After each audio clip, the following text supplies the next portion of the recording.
Los invitamos a compartir Horizonte Sur con la conducción de Jorge Eduardo Rulli y la participación del grupo de Reflexión Rural.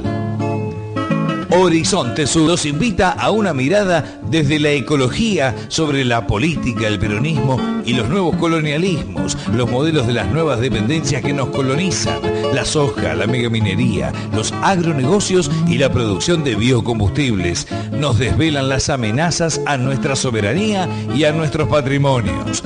Horizonte Sur Radio, con la conducción de Jorge Eduardo Rulli y la participación del grupo de Reflexión Rural.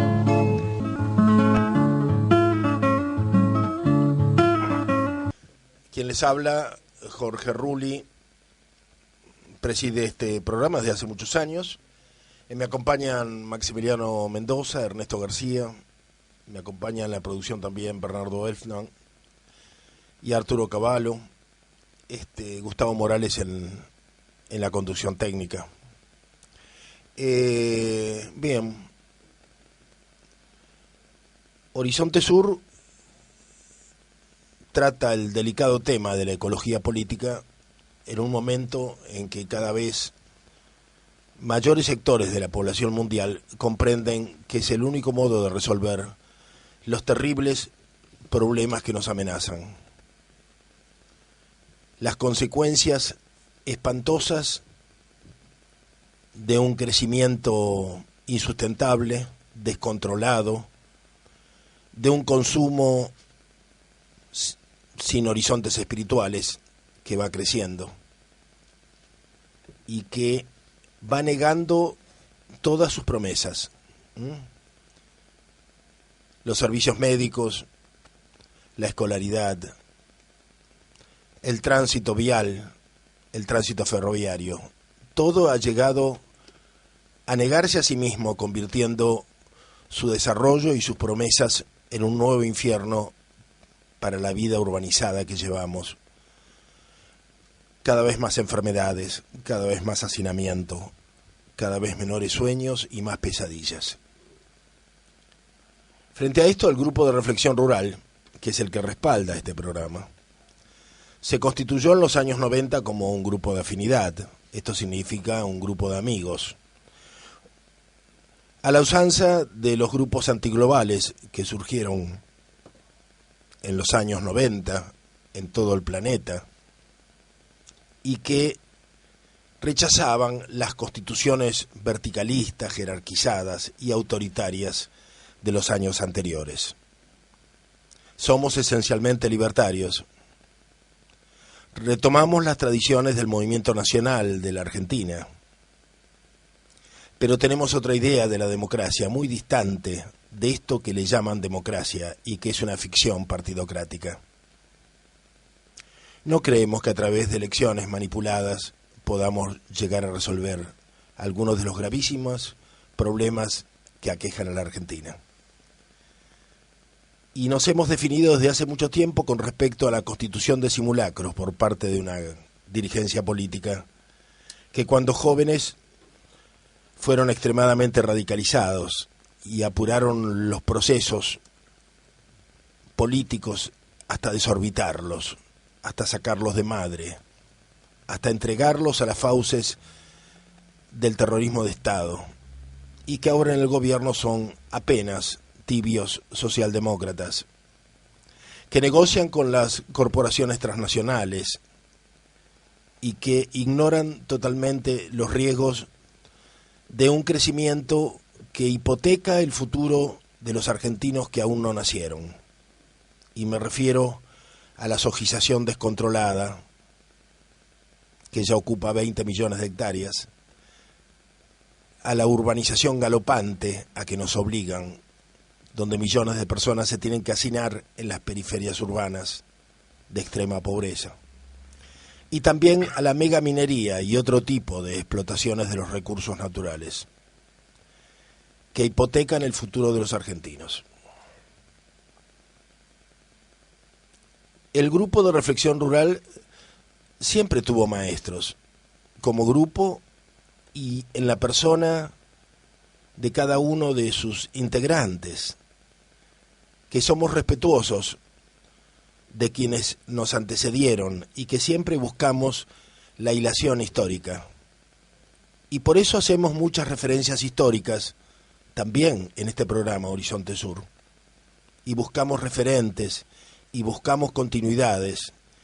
Y en el plano de lo personal, yo particularmente, junto a muchos compañeros, siempre hemos recordado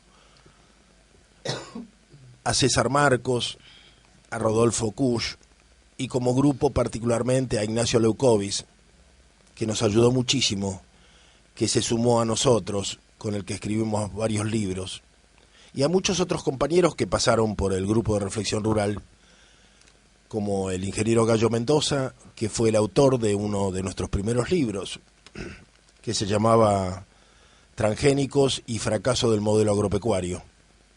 Con Ignacio Leucovis escribimos 2 libros, Estado en Construcción y Estado de Gracia.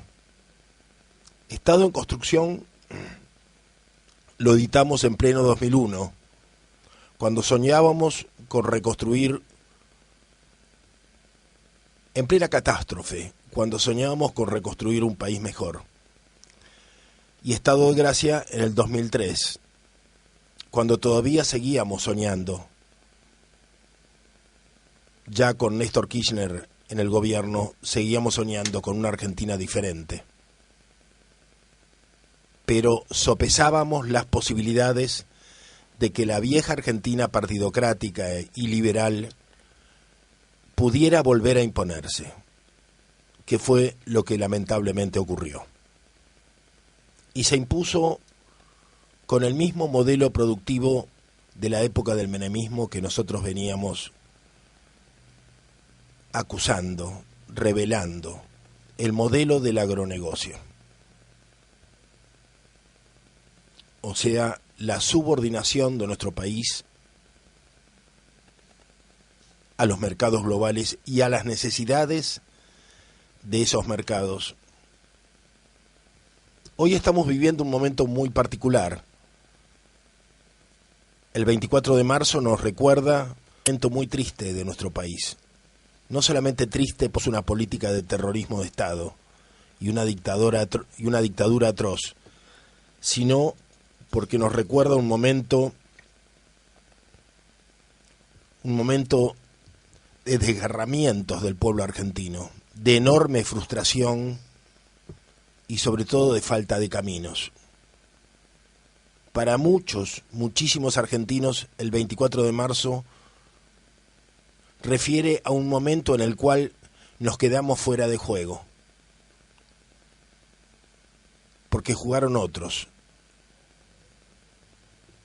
Sería fácil decir los de los extremos. No. Jugaron los que tenían que jugar para convertir a la Argentina en un país destruido. De eso vamos a hablar en el día de hoy. Porque en este 24 de marzo me parece que ha llegado el momento, por madurez política de todos nosotros, y porque las circunstancias lo exigen, sobre todo a partir del nombramiento del cardenal Bergoglio como Papa, las circunstancias exigen que revisemos nuestra manera de medir a los demás. Tenemos que revisar nuestra propia historia para encontrar un gran proyecto que nos sea común a todos. Y los pequeños escándalos de estas semanas pasadas, en que primero numerosos funcionarios del gobierno anatemizaron al nuevo Papa Francisco, y la pirueta en el aire de muchos de ellos, de la mayoría de ellos, para decir que el Papa ahora es peronista y es una maravilla, y que parecen tocados por una varita mágica, este enorme oportunismo que refiere a falta de ideología política, a puro desmedido y descarnado pragmatismo político, también apunta a que parece que no tenemos una buena regla para medir a los demás. Y nosotros lo dijimos aquí hace varios programas. ¿Quién puede tirar la primera piedra a Bergoglio? cuál de los políticos que se sientan en el Senado, en la Cámara de Diputados o en tantas intendencias. ¿Quién está limpio? ¿Quién está limpio que no haya estado en la cárcel o en el exilio? ¿Quién está limpio en un gobierno que duró 7 años y con el cual todos los políticos o casi todos o muchos políticos negociaron o tuvieron relaciones de algún tipo? En algunos casos bastante escandalosas. Por supuesto, muchos han ocultado ese pasado y esa es la mala conciencia, quizá, que fundamenta tantas, pero tantas políticas de entregas. Bueno, esta va a ser una semana positiva en algún aspecto, en lo personal, porque mañana domingo, se presenta, a propósito de estas interpretaciones de la historia inmediata o mediata, mi película, la película que hiciera con Juan Mendoza, que se llama Peronismo, la memoria silenciada. Mañana domingo en el Bauen, a las 15:15, en el Festival Internacional de Cine Político. Bueno, desde ya agradezco a los compañeros del festival el gesto de haberla incorporado a la grilla en un día tan caro para todos, tan pesado para todos. Vamos a agregar nuestra cuota de pesadez y de reflexión, de manera que vamos a estar en el Bauen mañana a las 15:15 para acompañar a los que quieran dialogar con algunos de nosotros.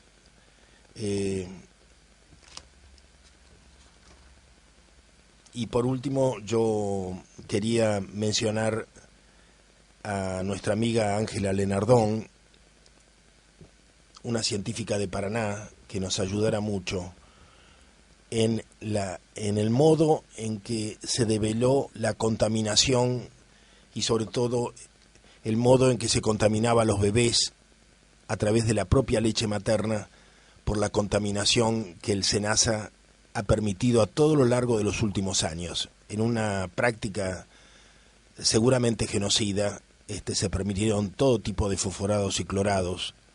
Solamente la lucha popular hizo que lo fueran prohibiendo paulatinamente.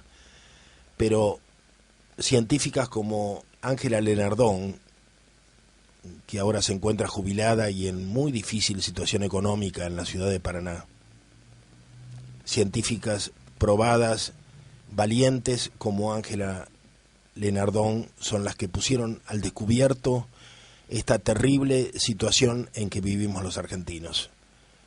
El hecho de que ya no hay un genocidio por tortura o por desaparición de personas, ahora hay un genocidio porque a cada uno de nosotros nos quitan una parte de la vida que podríamos haber vivido.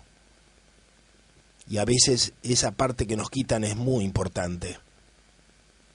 Puede ser en calidad o puede ser en tiempo. Pero yo creo, si bien no se pueden comparar los genocidios, yo diría que es muy terrible y que va a caer sobre las espaldas de quienes nos han gobernado en los últimos años, porque alguna vez las cosas que investigaron los científicos como Ángela Lenardón tienen que llevar a esta dirigencia política a un tribunal donde podamos exponer, a un tribunal de crímenes de lesa humanidad, para que podamos exponer estas terribles situaciones.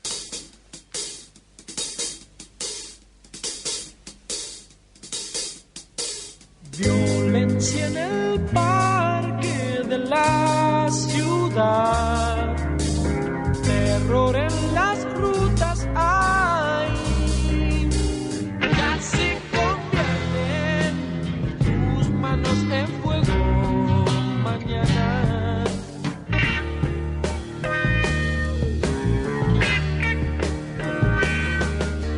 Qué cálidas aguas de arrollarán desde el grito natural.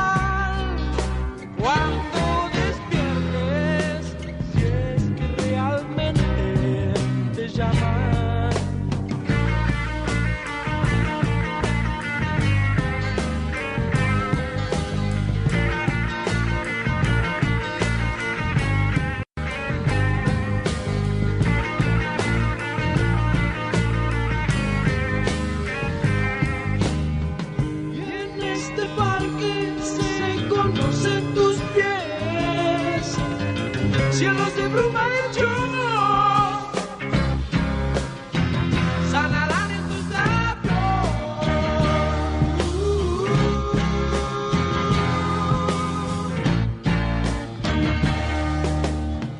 Y en este parque se conocen tus pies, cielos de bruma hechos sanarán en tus labios.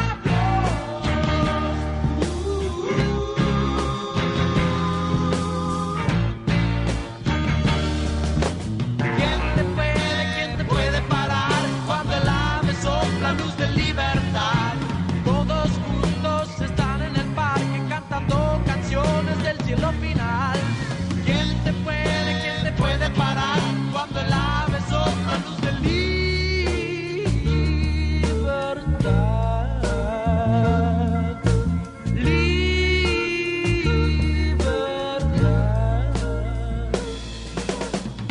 Violencia en el parque de la ciudad, terror en las rutas, ay, ya se convierten tus manos en fuego mañana.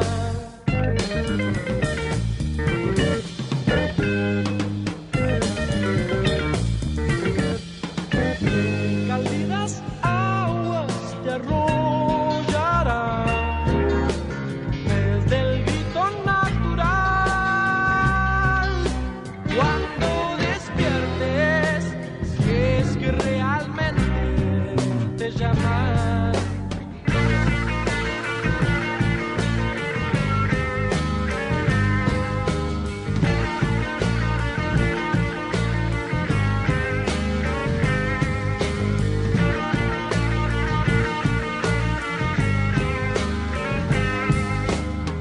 Y en este parque se conocen tus pies, cielos de bruma hechos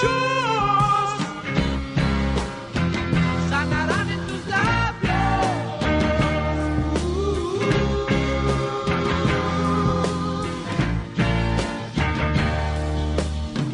Y en este parque se conocen tus pies, cielos de bruma hechos sanarán en tus labios.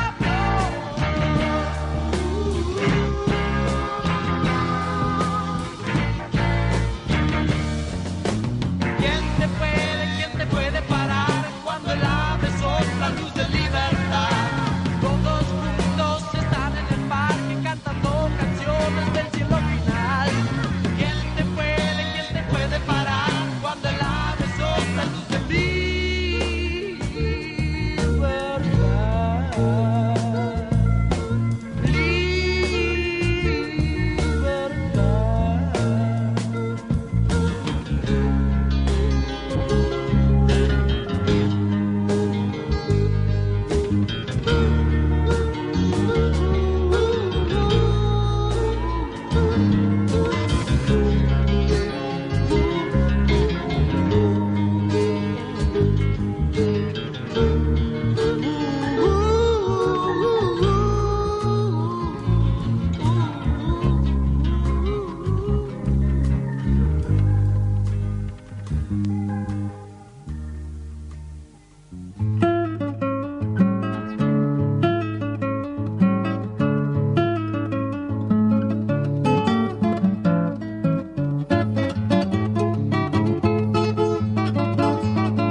Bueno, volvemos a Horizonte Sur, son exactamente las 9 horas 34 minutos.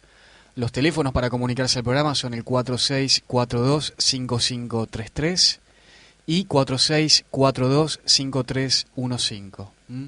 Estamos en vivo en los estudios de la AM690, K24 en radio, en el barrio de Mataderos. Lo que escuchábamos recién era Violencia en el Parque, de el recordado grupo Aquelarre. No le prestaste atención, evidentemente. No, porque estábamos viendo aquí unos folletos que hace gente muy joven. No matarás, acerca de la política y la violencia, de Oscar del Barco. Me lo regaló un muchachito, ¿no? Alternativo, que vive en bicicleta, que se mueve en bicicleta y que vive en el Bolsón o en el sur, en la Patagonia. Me pareció muy valioso que haya exponentes de la joven generación capaces de descubrir a gente como Oscar del Barco. También tiene un debate en torno al No Matarás de Cristian Ferrer y de Hernán Tejerina, que es parte del debate con Oscar del Barco. Y bueno, este tema del derecho a matar de la guerrilla, acá veo que hay otro de Jorge Hinkis. Bueno, en fin, esta serie de librillos que tratan el debate sobre el derecho a matar de los años 70, me parece que tiene mucho que ver, ¿no?, con algunas cosas que vamos a tratar hoy y que están irresueltas, y que de alguna manera fueron puestas en la superficie o fueron puestas en evidencia por la manera en que se pretendió juzgar al Papa Francisco. Yo digo, el relato impuesto sobre los años 70 y sobre el nunca más, justamente por personajes como Berbisky o como Duhalde, Eduardo Luis Duhalde, nos han llevado a un callejón sin salida, porque lo que se dijo de Bergoglio no solamente vale para Bergoglio, sino que vale para muchísimos funcionarios del gobierno. Yo creo que la propia presidenta de los argentinos lo advirtió a tal punto que en el día de ayer tuvo algunas palabras que pueden ser reorientadoras de estas políticas. Inclusive se permitió intentar invitar a Magdalena Ruiz Guiñazú y a Graciela Fernández Meijide a un diálogo para retomar la historia del nunca más. A mí me parece, esto más allá de las intenciones que tenga, me parece positivo porque es un poco lo que,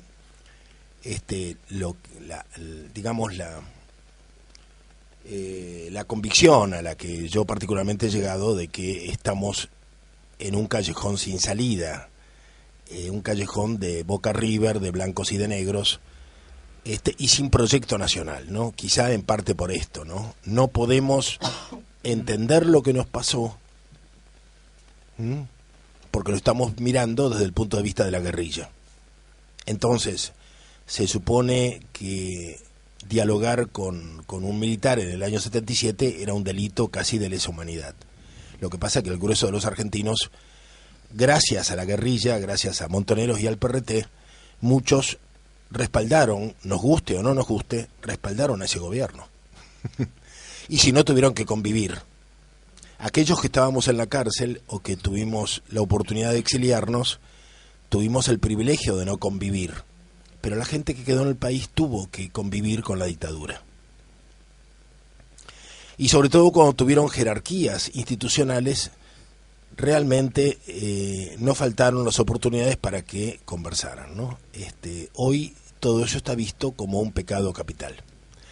Entonces, lo que se me ocurrió decir a mí, que no tuve ni siquiera oportunidad de conversar porque estuve adentro y cuando salí me fui, fue preguntar quién puede tirar la primera piedra. Me gustaría escuchar tus opiniones al respecto. Maximiliano Mendoza. Yo creo que, para ponerlo en perspectiva, sí, recordemos que la candidata, y esto me parece que es lo que se confirmó esta semana, por el kirchnerismo en la provincia de Buenos Aires, va a ser Alicia Kirchner. Ajá. ¿Y qué de la cual decir? El papel que tuvo ella como funcionaria de Santa Cruz durante la última dictadura militar,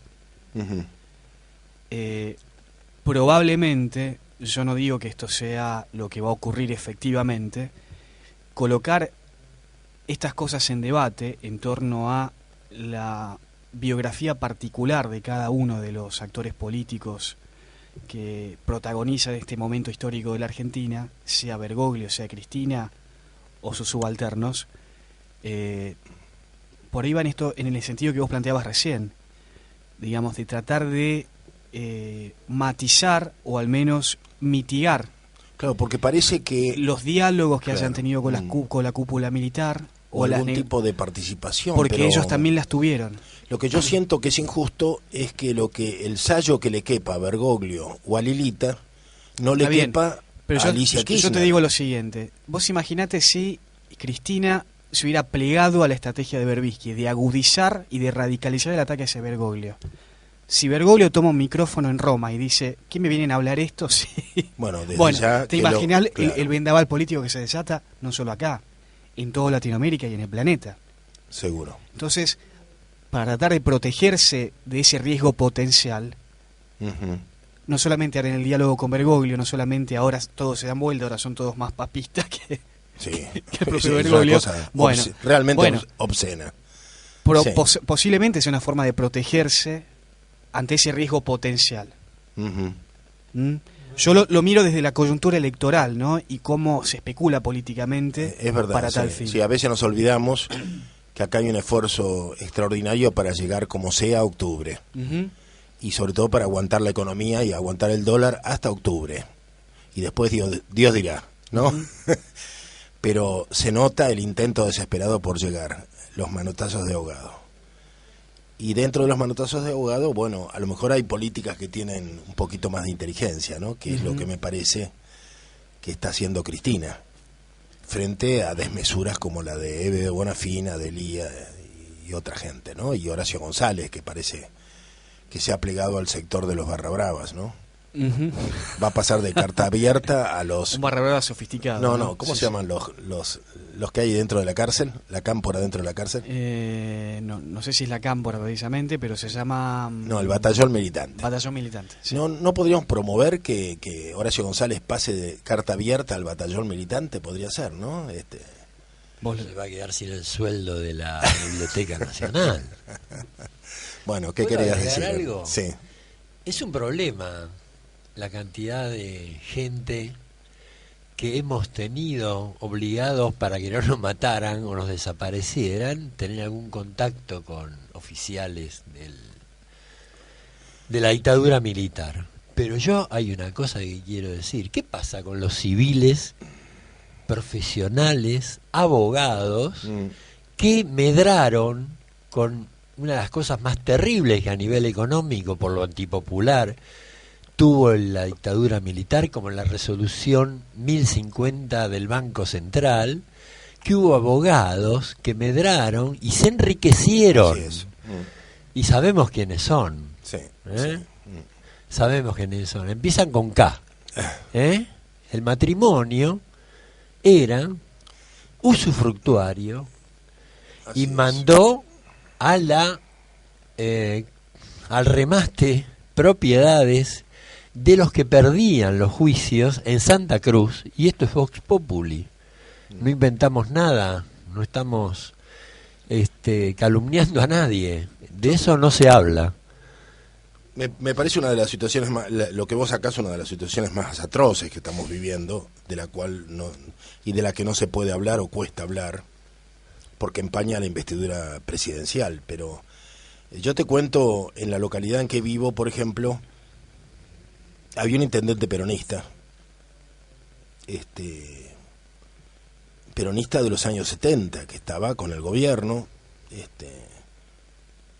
quizá haya tenido una simpatía, es probable, por los sectores de la tendencia, pero no demasiada.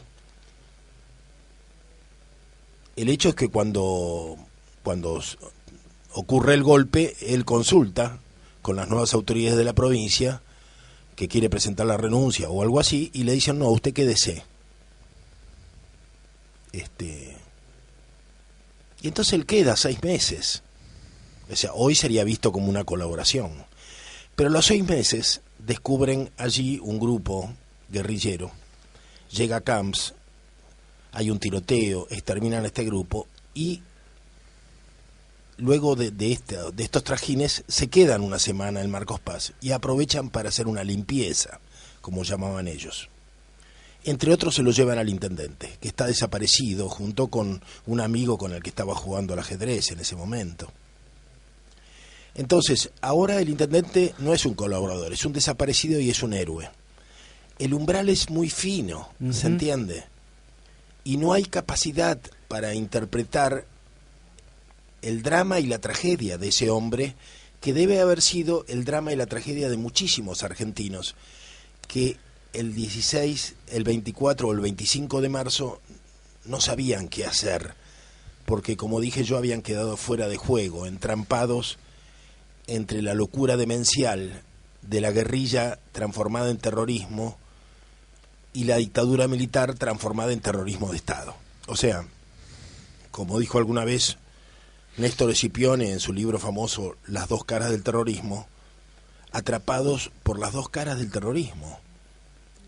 Y entonces, imagínate ahora, claro, a un dignatario jesuítico, bueno, lo nombraron papa y entonces sale esa historia, que podría salir la historia de las relaciones de Bergoglio. A lo largo de esos años, con mandos militares, le cabrían a todos los dirigentes sindicales que tuvieron que convivir y negociar, y a muchísimos dirigentes políticos que nos hacían llegar los mensajes a los presos de que estaban ampliando espacios democráticos para ayudarnos, pero los sectores democráticos los ampliaban gracias a almuerzos y cenas con militares. Y muchos de esos políticos están en el gobierno, y no digo en el gobierno oficialista, están en la oposición también. O sea, creo que ningún partido podría ser exceptuado de estas prácticas.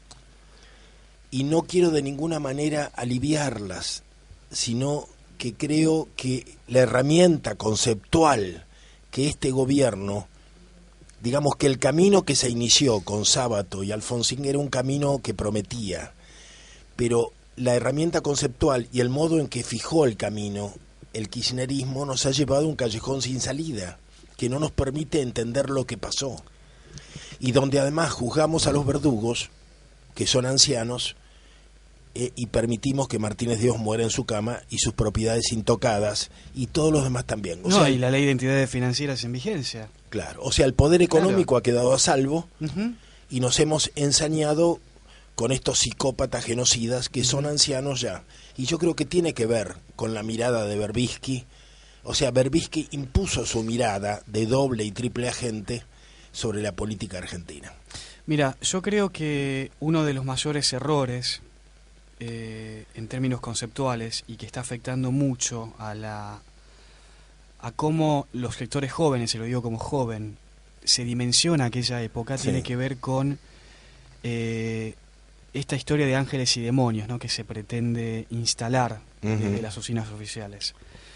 Tengo acá entre mis manos un libro estupendo de Pilar Calveiro, que se llama Política o Violencia, una aproximación a la guerrilla de los años 70, que es un libro muy difícil de conseguir. Está publicado en 2008 por Editorial Norma, muy difícil de conseguir en su versión completa, porque está Política o Violencia, el poder desaparecedor, por Editorial, creo que, no recuerdo si era Coligüe, pero la cuestión es que se publicó solo la primera parte de ese libro. Así es. Acá en la Argentina, y no incluye la segunda parte, que tiene una crítica muy lúcida y radical hacia los errores cometidos por la guerrilla argentina durante los años 70.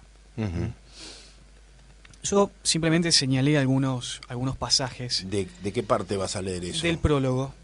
Del prólogo del libro. ¿El prólogo sí se consigue en la Argentina? Sí, el prólogo sí.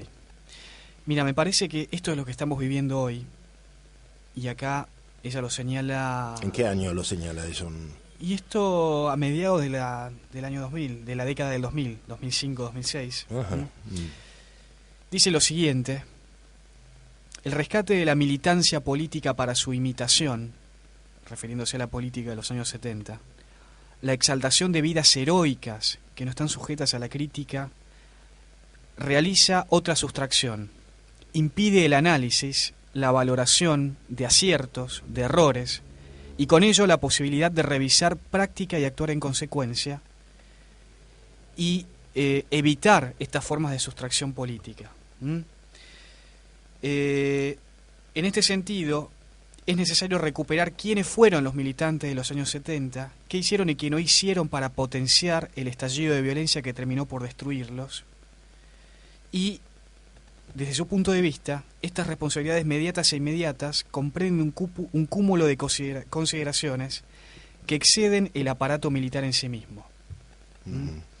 Y acá señala simplemente, por ejemplo, un documento del PRT con motivo del golpe del 24 de marzo de 1976, que dice lo siguiente: el paso dado por los militares clausura definitivamente toda posibilidad electoral y da comienzo a un proceso de guerra civil abierta que significa un salto cualitativo en el desarrollo de nuestra lucha revolucionaria.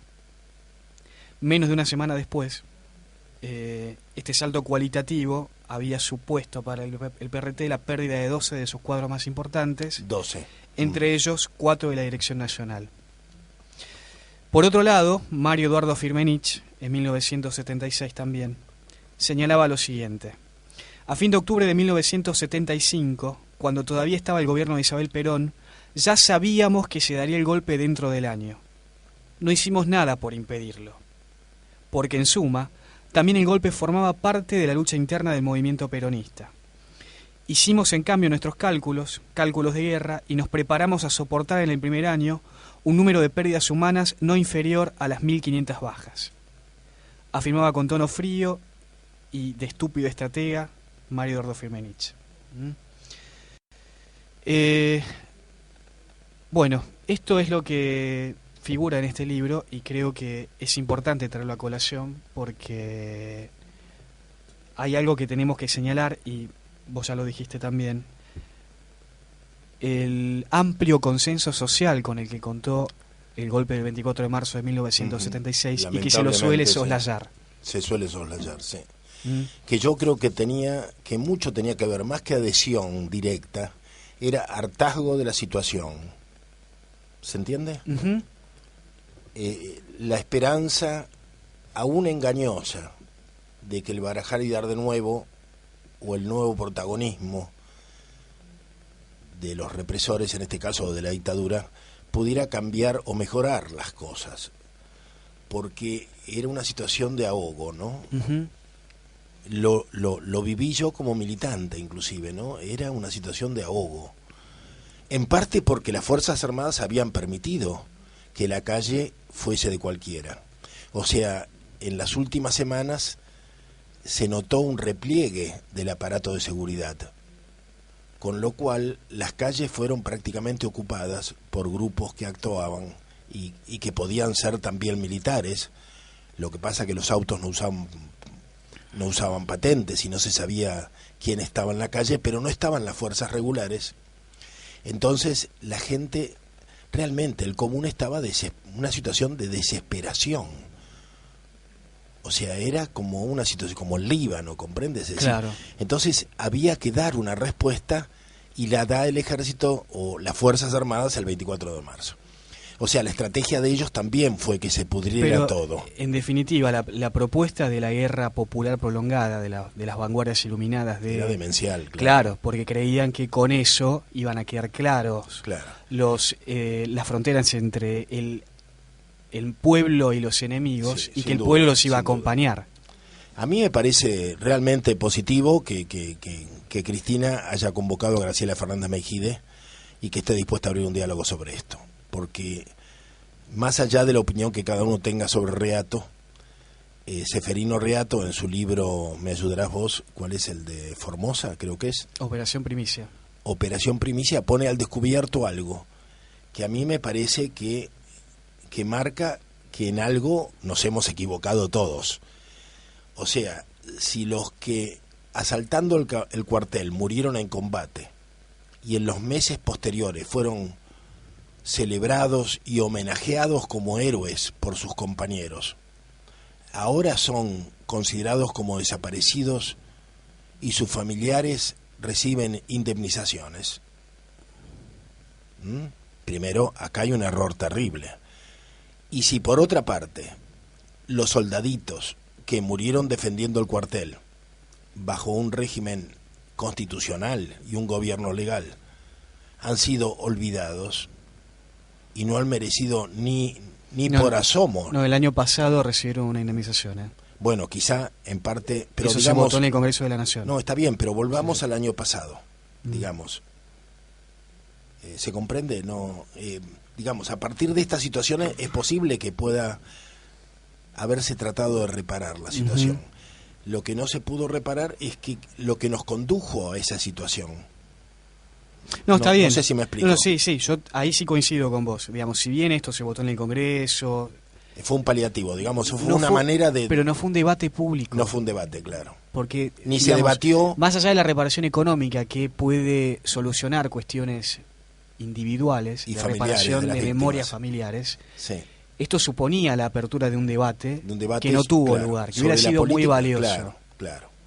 Bueno, ahora de alguna manera yo creo que los relatos de Horacio González y de tanta otra gente sobre el Papa Francisco justifican, de nuevo, es otra situación aguda que nos permite incomprendernos y que nos obligan a reabrir el debate sobre el modo en que juzgamos los años transcurridos desde el inicio de la democracia, ¿no? Me parece que no sé si queda claro. Sí, ¿no? a mí me parece importante reparar en que, porque como suelen decir, la derecha tiene héroes y la izquierda tiene mártires, y cuando uno Ujú. se propone criticarlos es como si lo hiciera de la derecha. Bueno, Sí, yo digo bueno. para Yo el otro desactivar, día dije que no creo ni en las derechas Bueno. ni en las izquierdas, pero bueno. pero para es así, desactivar estos lamentablemente es así. dispositivos, porque cuando uno se pone a hablar de estas cosas te suelen acusar de Bueno, que le estás haciendo el caldo al enemigo o que estás cayendo en la teoría de los dos te puedo demonios. contar una anécdota, personal, porque yo ya soy viejo y a los jóvenes, por lo menos antes les gustaban los cuentos, ¿no? Las anécdotas. Y esto es verdad, es una cosa que me ocurrió. Yo estaba preso, muchos años pasé preso bajo la dictadura, y una de las cosas que más sentía era estar fuera de juego políticamente. ¿Se entiende? O sea que estuve en pabellones donde el grueso de los compañeros consideraban que seguían peleando y estaban felices más allá de los tormentos a que nos sometían, porque por ejemplo arguían que en el pabellón se funcionaba.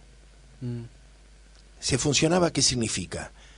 Que periódicamente se pasaban caramelos de boca a boca, dentro de los cuales en plástico había mensajes desde afuera diciendo que venía la contraofensiva, que íbamos ganando, todo este tipo de cosas.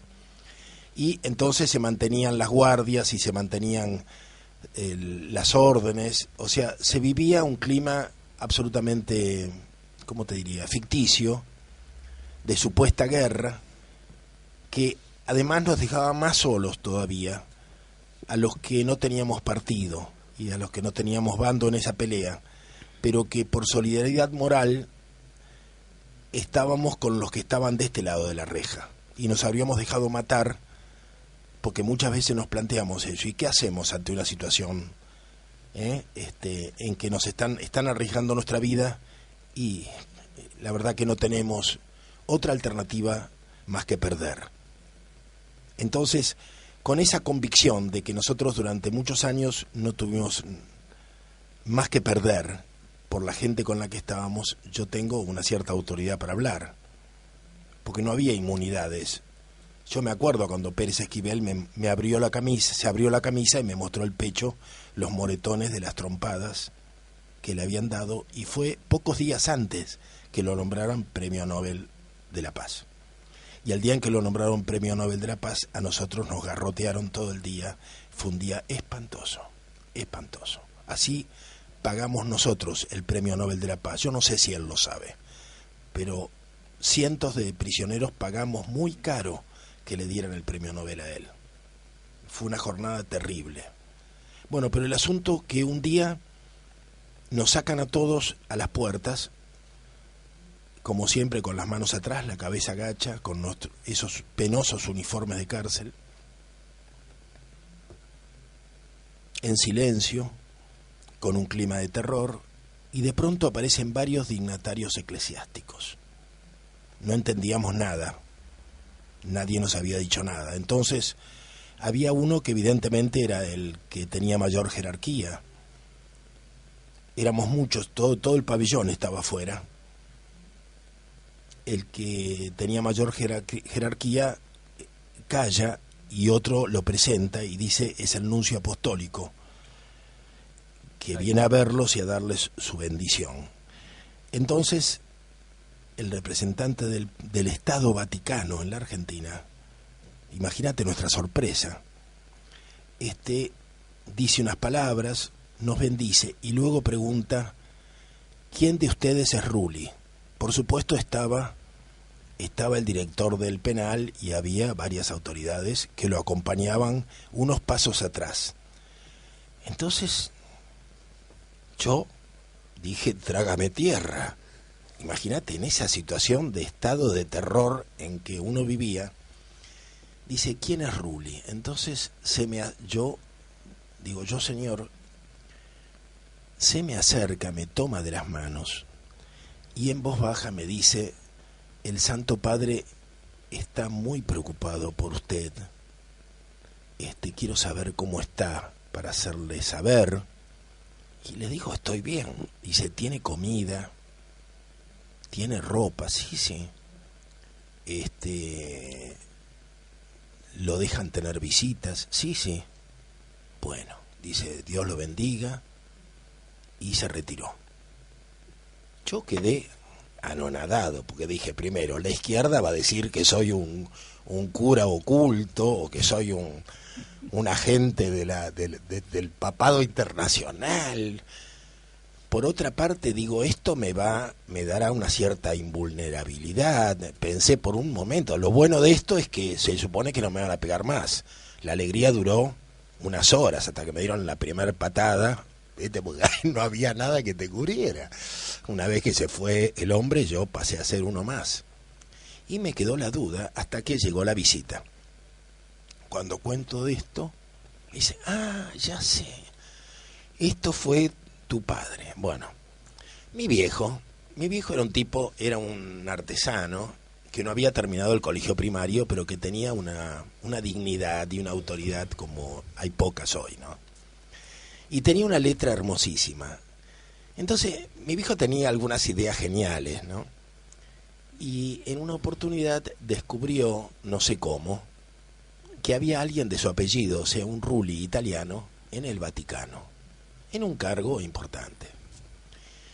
Y le escribió, y mantuvo correspondencia con este funcionario vaticano y le contó de su hijo. Imagínate que el tipo llegó al Vaticano... llegó al Papa, le contó de este amigo argentino que le escribía, el Papa a su vez le mandó decir al nuncio se vino a la calle, yo no lo podía creer. Pero mi viejo era de esos tipos que nunca pedía nada, pero cuando lo pedía era como que nadie se podía negar, porque había una fuerza en él, una dignidad,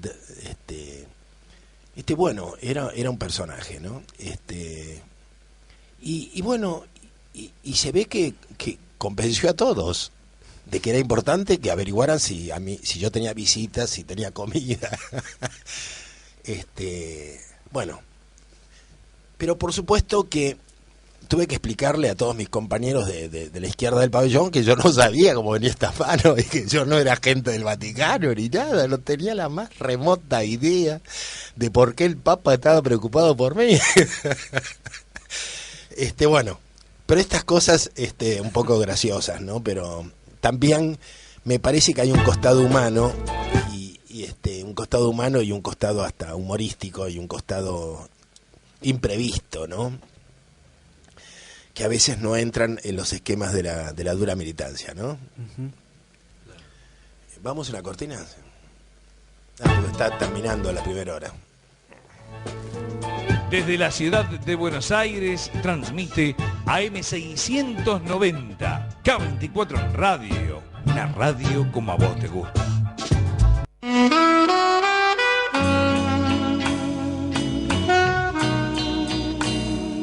Cada sábado, al llegar al mediodía, las palabras cobran magia y se convierten en Pretextos para explorar la fantasía. Un espacio de literatura, música, arte, dedicado a quienes dejan volar la imaginación. Idea y conducción, Juan Carlos Di Bernardo. Pretextos para explorar la fantasía. Sábados, 12 horas por AM690 K24 en radio. Una radio como a vos te gusta.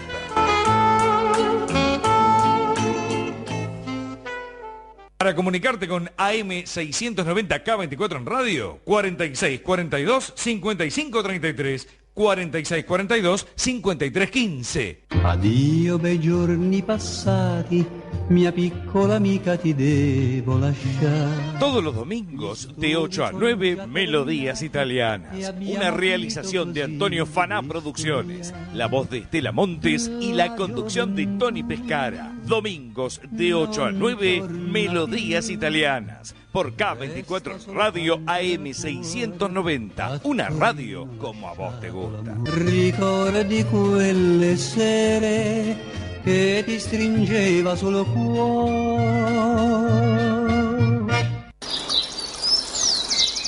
La naturaleza te llama. Hacete una escapada a las cataratas. Apart Hotel Terra Iguazú. Departamentos totalmente equipados. Aire acondicionado, ropa de cama, desayuno y wifi. Espacio de quincho con parrilla y piscina. Terra Iguazú, tu lugar en cataratas. Consultas y reservas al 03757 421 931. 03757 421 931. O en nuestra web www.terraiguazú.com.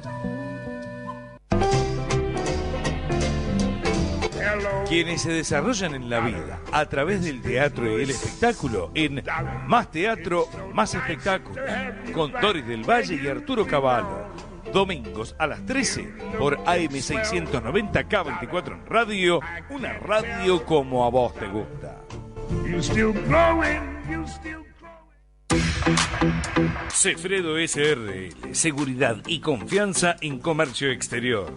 Svegliati ancora, Madonna Fiorentina. Las mañanas del domingo en AM690 son veramente al uso nostro. De 9 a 13 llega Antonio Chiato para compartir Ricordi d'Italia. Un magazine de noticias, música e información para la gran comunidad ítalo-argentina en nuestro país. Recuerde, domingos, Italia está de fiesta por AM690 K24 en radio, una radio como a vos te gusta. Lava Autos Sistema 3, el gigante de Mataderos. Bragado y Pilar en Mataderos.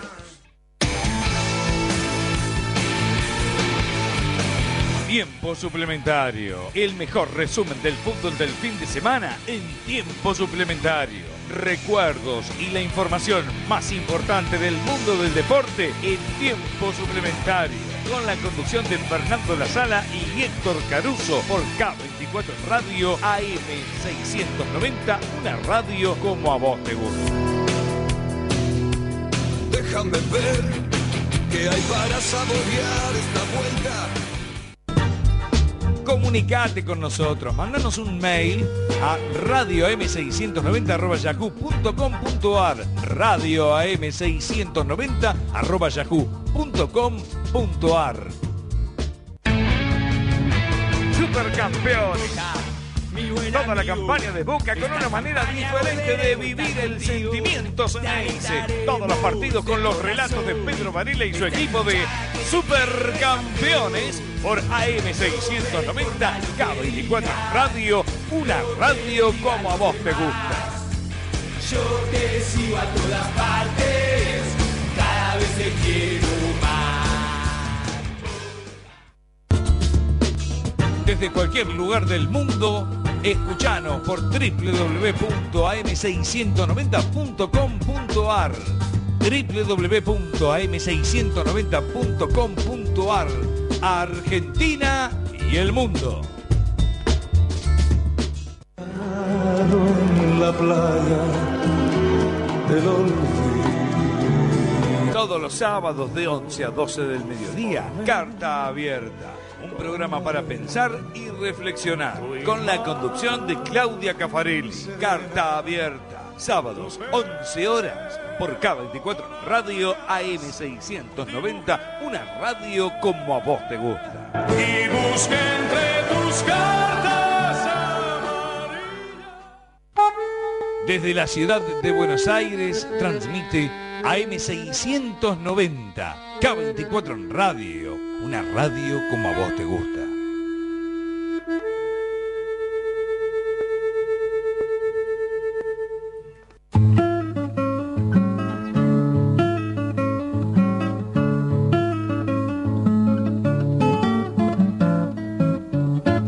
Los invitamos a compartir Horizonte Sur en su nueva frecuencia, ahora AM690, K24 en radio.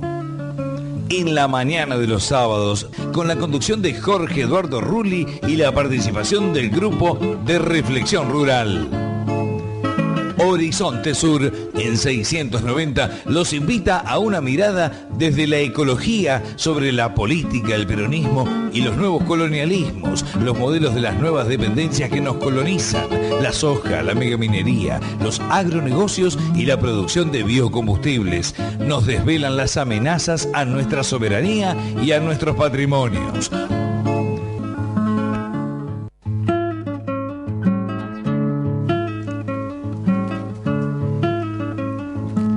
Bueno, volvemos a Horizonte Sur. ¿Volvemos? No nos fuimos. Diría nuestro productor, nunca nos fuimos. En realidad somos como Troilo, ¿no? Bueno, tras los comerciales regresamos al aire con Horizonte Sur.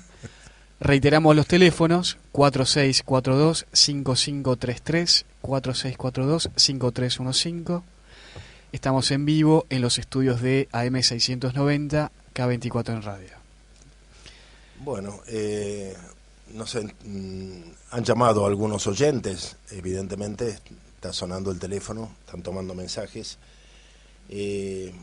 Bueno, Horizonte Sur también es una oportunidad de orientar a compañeros que nos siguen, que siguen al programa, ¿no? Que nos hacen preguntas. La realidad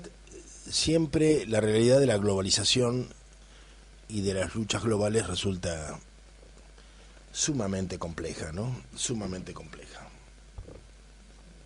A ver, Núñez de Villa Madero dice... Aldo Núñez. Reflexionar sobre el tratado con Irán. Mira vos. Bueno, Aldo fue compañero de Gustavo, parece, de Gustavo Rearte. Bueno, te saludo, Aldo. Bueno, justamente es una buena pregunta porque nos lleva a un escrito que bajamos de Rebelión en el día de ayer. Uh-huh. Espero que lo hayas leído. Yo lo colgué en el Facebook de amigos del grupo de Reflexión Rural, y donde explica que ya lo que nosotros veníamos anunciando hace varios meses respecto a que Kissinger, corregime si me equivoco, Kissinger había anunciado que no teníamos Israel sino para unos 20 años más, algo así. Uh-huh. Y luego nuestro pequeño Kissinger, llamado Timerman, que con voz altisonante en algún ámbito importante expresó que Israel ya no expresaba a la comunidad judía internacional, nos confirman entonces en lo que veníamos sospechando. Uh-huh. O sea, la comunidad judía internacional, y particularmente la comunidad judía norteamericana, está rápidamente quitando el respaldo al Estado de Israel, el Estado que le había dado durante muchísimos años, porque no ve que sea un camino. De alguna manera el Estado de Israel se ha convertido en un gran gueto amurallado en medio de un territorio hostil, donde la demografía vale para saber que el crecimiento poblacional de la población circundante va a terminar ahogando al Estado de Israel. Israel tiene 200 bombas nucleares, pero no las puede usar a menos que se inmole con ellas mismas, ya que lo más seguro para la población árabe es estar pegada a la frontera con Israel, para que no usen la bomba. O sea que los Estados Unidos estarían teniendo relaciones cada vez más laxas con Israel. Y la población norteamericana en general, judía y no judía, siente que la cantidad, no creo que son como 5.000 millones de dólares por año que se le tienen con los que se mantiene las Fuerzas Armadas de Israel, es demasiado para una economía en problemas y que no tienen por qué estar cargando con esta enorme mochila. Sobre todo porque la política de Israel parece bastante, ¿cómo se dice? O que ha perdido la brújula, ¿no? Como que, claro, bueno, esta es una situación. Entonces, digamos, la comunidad judía internacional está encontrando nuevas referencias. Esto no significa que abandone a Israel, pero ya no hay más chicos judíos que vayan a un kibutz. Esto no existe más. O sea, el espíritu pionero ha desaparecido. A nadie se le ocurriría en Estados Unidos ir a una granja de Israel.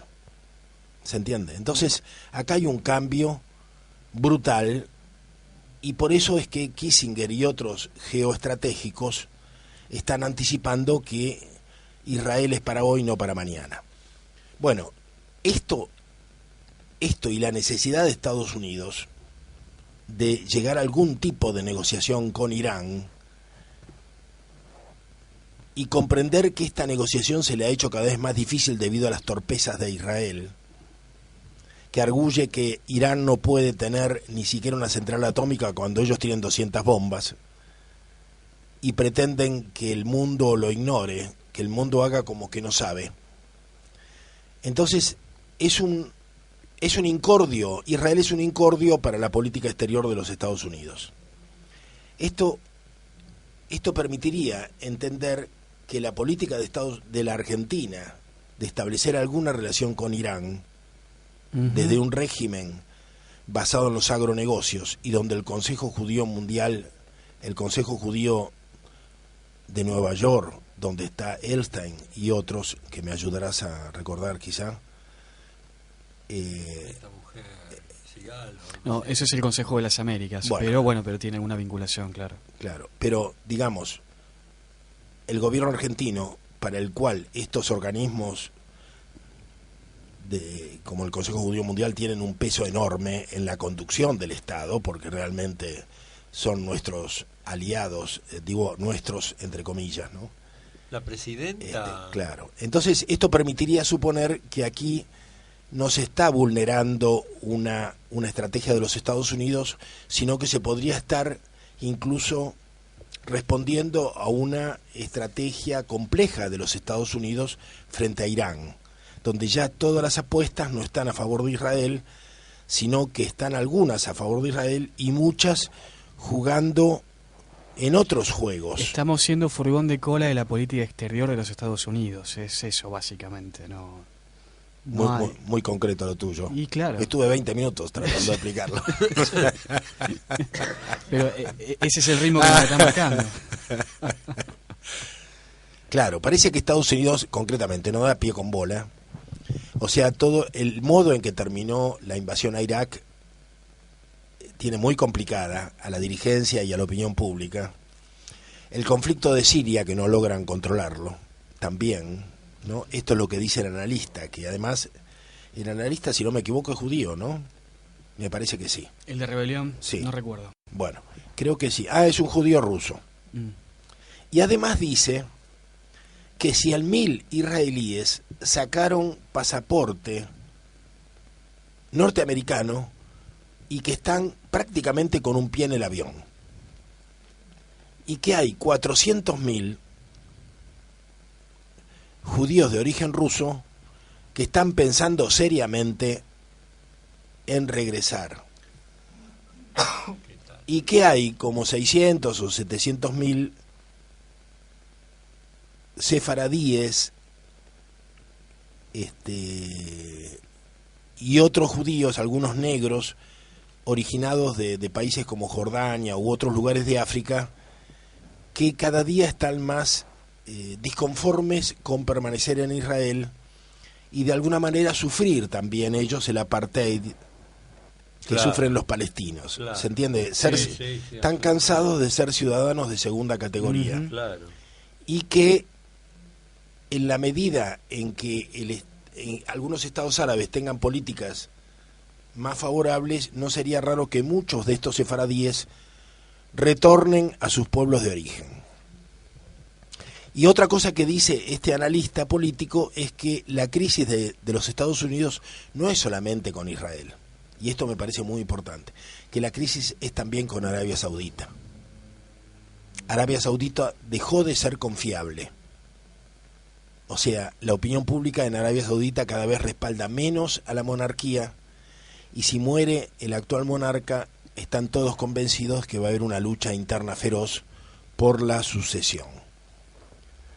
Y Arabia Saudita dejó de ser país líder en el Medio Oriente. Entonces, a Estados Unidos se le agotó una etapa de su estrategia en el Medio Oriente, que estaba basada en el respaldo a Israel y el mantener a Arabia Saudita para que contuviera a los países árabes, ¿no? Entonces, en la medida en que esta etapa está terminando, están viendo cómo hacer y poniendo fichas en diferentes jugadores. En ese momento, un país como la Argentina abre una negociación con Irán, y eso, en acuerdo con sectores norteamericanos, parece que podría haber sido interesante, ¿no? Y por eso incluso sectores judíos argentinos respaldan, y judíos internacionales respaldan también. ¿Qué población tiene Israel? ¿Algún dato? No sé si no son porque esta 4 cifra, o 5 millones, creo, algo así. Por eso esta población que vos acabás, 6 millones, sí, es un porcentaje y analizarlas en proporción. Es un porcentaje altísimo, sí. Sí.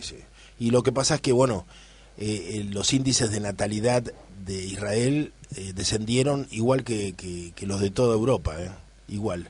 O sea, lo que dice este analista es que Israel, paradójicamente, se ha convertido en un enclave similar al de las cruzadas medievales. O sea, un enclave de la modernidad europea al medio de un territorio hostil. Contradictorio porque aquel era cristiano, y este es judío, pero que de hecho funciona igual, ¿no? Es bien extraño, ¿no? Bien interesante. Y algún saladino está creciendo. Sí. Así parece.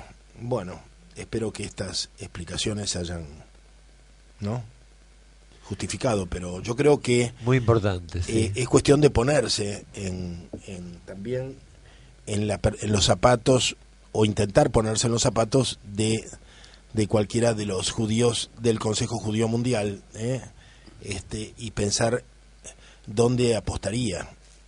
De hecho, Elstein ha rescatado algunas empresas en crisis del Estado de Israel con dinero seguramente obtenido del argentino de Brasil, probablemente, pero esto no significa, quizá en los marcos, en la dimensión de su fortuna, no significa un hecho demasiado importante. O sea, que haya invertido $60 millones en Israel no implica demasiado. Para alguien que tiene 1 millón de hectáreas en el cono sur, no significa nada. O sea, esto no significa que hay una estrategia de respaldo al Estado de Israel. Probablemente juega diferentes fichas, pero es evidente que, más allá de que negocie con Soros en los bares de Tel Aviv, hoy sus intereses y sus inversiones están en los Estados Unidos y fundamentalmente en Brasil o luego en la Argentina. Este es el mundo por el cual tanto él como otra gente están apostando para el futuro, y no ese gueto rodeado de murallas que es el Estado de Israel, y cada día más inviable. O sea, en la medida que Estados Unidos no lo alimente, no tiene destino. Israel no tiene destino, es incapaz de autosostenerse. Bueno, ¿qué más? A mí me parece un tema, podemos volver, un tema que tratamos en el último programa, no sé si suficientemente, fue ¿por qué algunos sectores de la izquierda tradicional insisten en confundir la seguridad alimentaria con la soberanía alimentaria? No sé si te merece algún comentario o...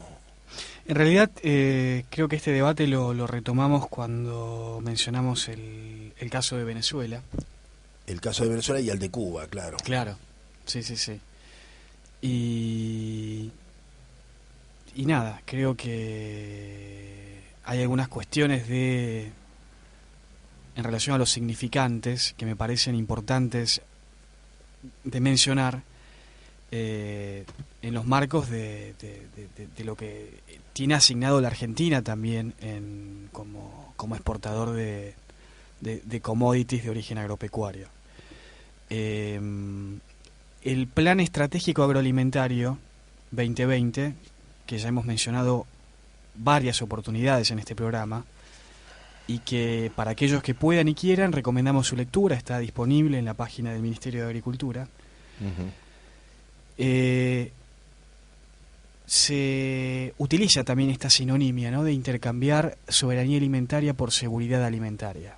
Vos imaginate que no puede haber soberanía alimentaria tal y como la entiende el Grupo de Reflexión Rural cuando se pretende incrementar la exportación, la producción de granos y la exportación, por supuesto, a 200 millones de toneladas para el año 2020. Granos de origen... Por lo menos para nosotros resulta evidente, pero hay otra gente que pretende verlo de otra manera, ¿no? Quizá porque para ampararse en el crédito que tienen estos conceptos, ¿no? Tengamos en cuenta que las diferencias no son solamente en términos de calidad de los alimentos, sino que, y esto ya supone un debate filosófico y cultural, porque la soberanía alimentaria es fundamentalmente un hecho cultural, es algo que no está presente en la cuantificación de las calorías, claro. Porque lo que se está intentando instalar es que un mínimo de calorías y de proteínas a nivel diario de consumo humano, independientemente de su origen, son suficientes para garantizar la seguridad alimentaria. Claro, pero esto no. Y eso lo puedes hacer con soja. Claro. Lo puedes hacer con no tiene con nada maíz que ver BT, con el concepto de alimento. con carne de feedlot. No tiene nada que ver con el concepto de alimento, de comer en familia, de la mesa familiar. Esto no tiene nada que ver. O sea, claro. Lo que comemos es importante en la medida en que lo comemos en la mesa familiar, rodeado de nuestros seres queridos, y cuando hay diálogo. Parece que muchos técnicos no consideran esto como parte del alimento, ¿no? Y que además ese alimento responda a un patrón cultural. No es lo mismo comer comidas agridulces que comer comidas del Mediterráneo, ¿no? O comer locro. O sea, son patrones, ¿no? Patrones transmitidos a través de muchas generaciones, que a veces se combinan. Digamos, a nosotros se nos combina mucho, ¿no? La comida mediterránea, bueno, a muchos de nosotros, con los patrones de la comida típicamente americana o hispanoamericana, porque también viene mezclada, ¿no? Pero a veces, ¿a cuántas veces nos ha ocurrido que cambiamos el menú y bueno, y no nos sentimos bien o no nos sentimos satisfechos? Sí. Es importante señalar que esta es otra trama de la colonialidad. Cuando, por ejemplo, nosotros podemos leer a Henry Kissinger, y lo volvemos a mencionar en otra conversación, cuando Kissinger escribe el National Security Study Memo, allá a principios de los 70 para Nixon, donde dice que controlar la alimentación de un pueblo es controlarlo también,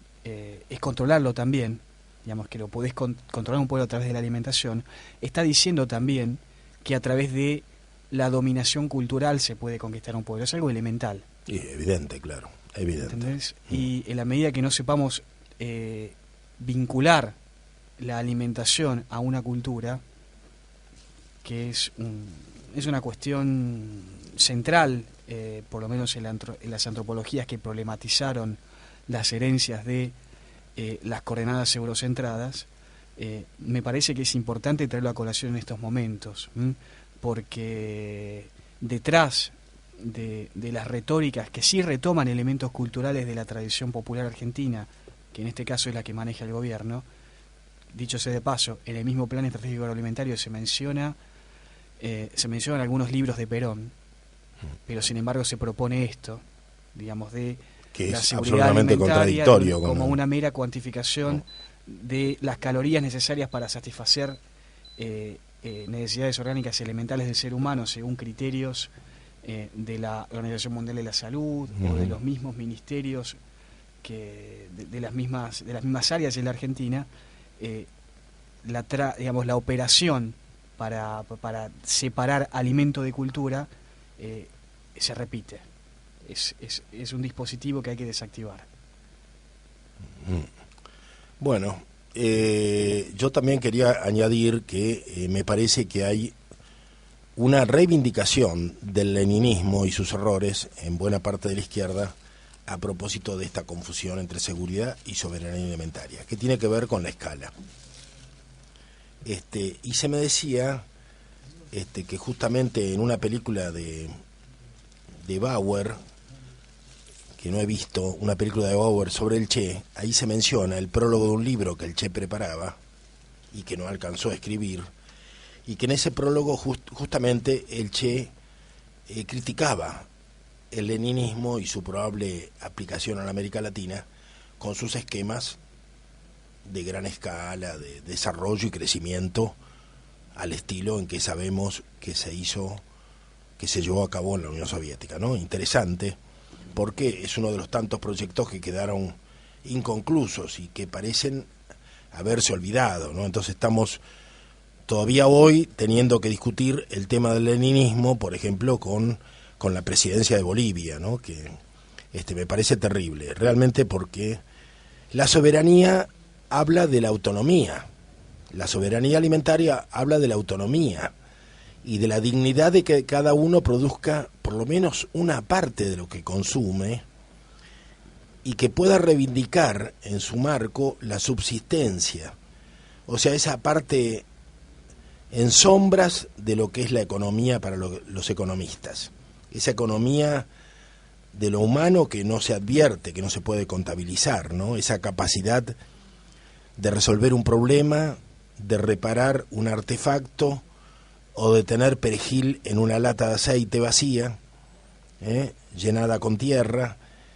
Esta capacidad de innovar, de juntar el agua del techo si no tenés otra agua, este tipo de cosas que tenían nuestros antepasados naturalmente y que el régimen capitalista periférico, modernizante y neocolonial nos ha hecho gradualmente ir perdiendo para perder nuestra capacidad de defensa, ¿no? Nos ha convertido en seres inermes. O sea que necesitamos de la lavandería, necesitamos del supermercado, necesitamos de los reparadores de cosas, ¿no?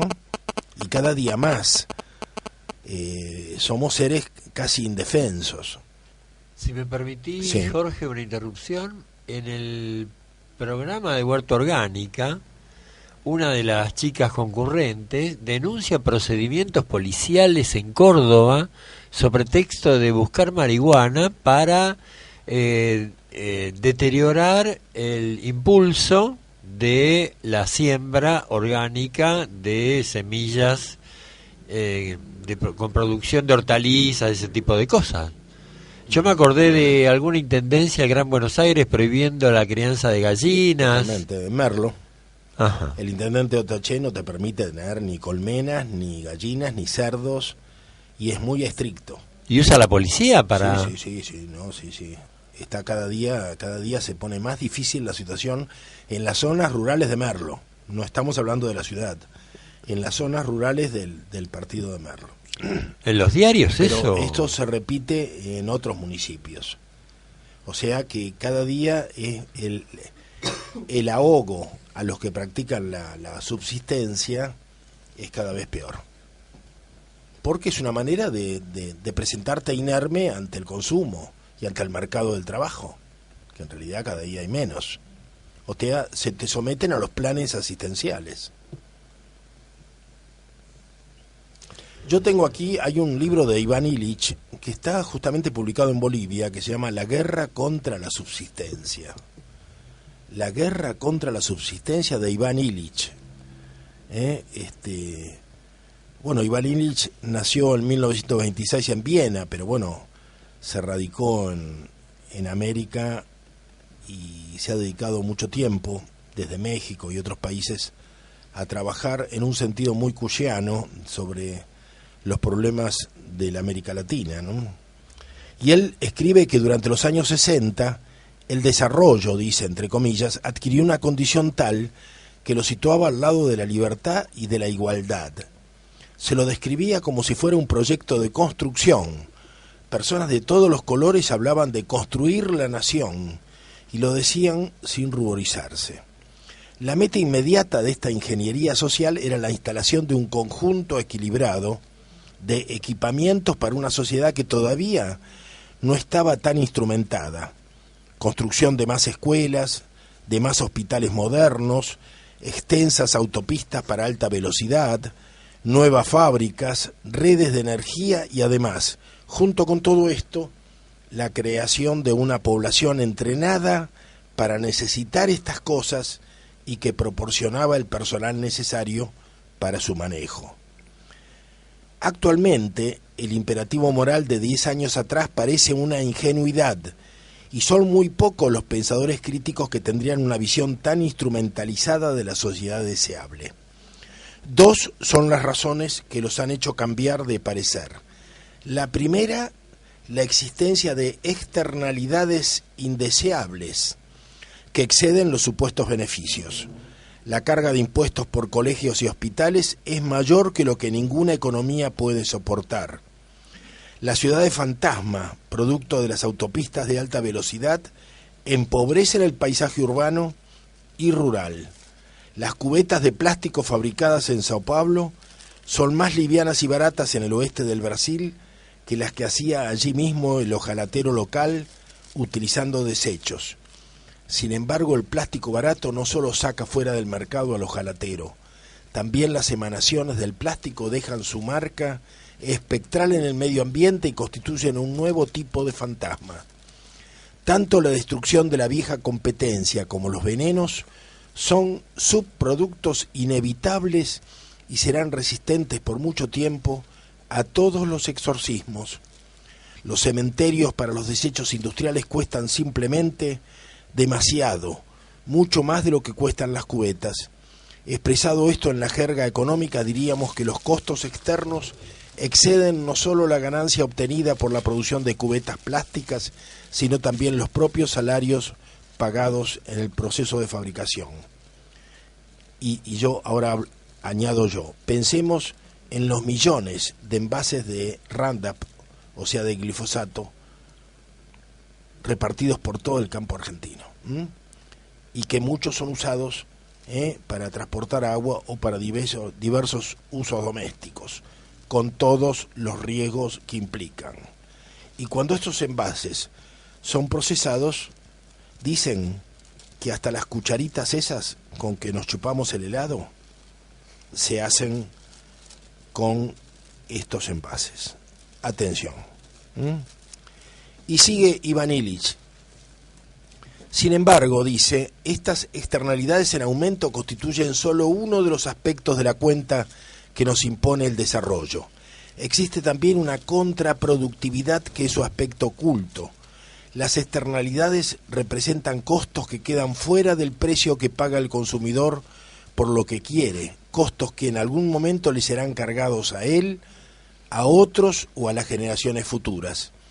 Pero la contraproductividad es un nuevo tipo de desengaño que surge dentro del propio uso del bien comprado.